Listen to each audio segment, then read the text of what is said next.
Welcome to the Tea Time Podcast, where it's all about taking a few healthy minutes each day just for you, with your host, Sharissa Bradley. Hello, and welcome back to another episode for the Tea Time Podcast. My name is Sharissa Bradley, and I am so excited that you're here today. We are continuing the Journey Back to Health series, and we are all the way on to chapter 6 now. We're talking about emotional connections, and specifically, we're talking about emotional connections when it comes to food. And I write about this in a funny way in the chapter because one of my crutches, one of my absolute Achilles heel things for emotional connections with food is cookies. And it has to do with these memories of sitting around the table with my grandmother. She would be drinking coffee, I would be drinking tea, and we would be sharing these spicy cookies together and sharing memories and sharing moments from our week. And that connection and that sense of feeling loved and feeling so good about sharing community and sharing time together and sharing these cookies has created such a strong emotional pathway for me in my brain associated with comfort and feeling loved and feeling very warm and welcomed. And that is tied to these cookies and my grandmother. So I have these emotional connections to this special treat for me. And when I was diagnosed with celiac disease, I ended up having to cut out gluten right away, and I lost the ability to have these kind of like a spur of the moment type treat because I wasn't able to go to a bakery or go to the grocery store and just pick up cookies anymore. Up until this point, I really wasn't a baker. I never really was in my life. And then becoming gluten-free was even more so making me not a baker because it takes so many more ingredients and so much more patience and so much more time. And those were all the reasons I wasn't a baker to begin with. So when I first got diagnosed, I sort of lost this comfort that I used to seek almost on a daily basis of just reaching for something that would make me feel like, okay, I'm safe. I got this hug from grandma. I got this moment. And when I was diagnosed and when I had to cut that out, I lost this piece. And because it was something that was so connected and tied to my emotions, I struggled so much when I was feeling down or bad or sad or depressed because there wasn't this thing that I could reach for that would give me that sense of peace or that sense of comfort. And so this chapter is about how our food and our things that we reach for comfort are often tied to our emotions and our emotional experiences. So then when we do a diet or an elimination diet or any of these things that ends up cutting out the foods that are our comfort foods, we end up feeling deprivation.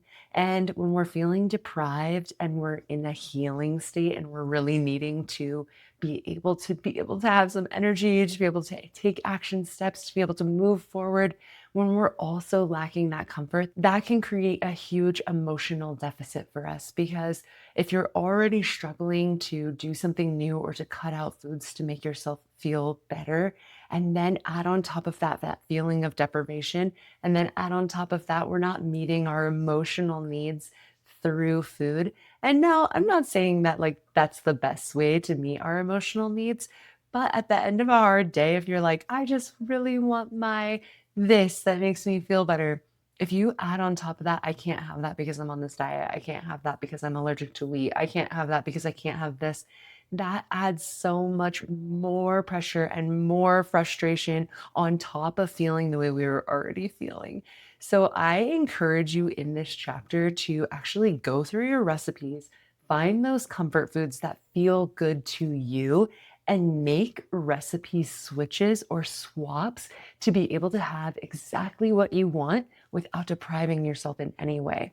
So for me, that actually meant learning how to bake with gluten-free flours and using a scale and having all of the patience to actually make it turn out right so that now I can kind of spoil myself anytime I'm feeling like I just want a chocolate chip cookie. But if it's something else, for instance, if it's nachos and you are cutting out maybe dairy or gluten or something else that would go on this plate that would make you feel so good?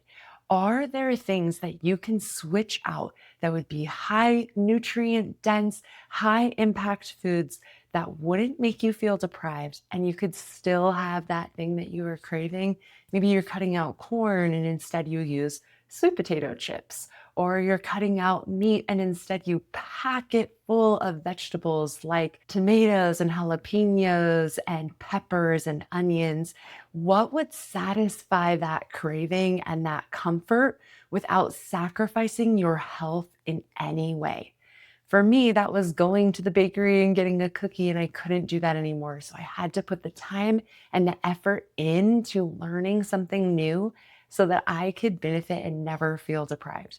Because when we really sit and think about these emotional connections that are tied to food and experiences and moments, maybe with people that aren't even here anymore, like my grandma is not alive anymore, and this episode is actually going to come out during her birthday week, and I'm feeling nostalgic and thinking about her, and I can't have her, I can't have that moment with her back, but I can make myself a cup of spicy tea and some snappy, sharp cookies, and I can enjoy that feeling of comfort that will wash over me just from the smells and the taste and the textures. And even though I don't get to have that exact moment, I still get to have that feeling of emotional connection because my brain, our brains are so brilliant and they build these very thick and very strong connections to food, memories, and moments.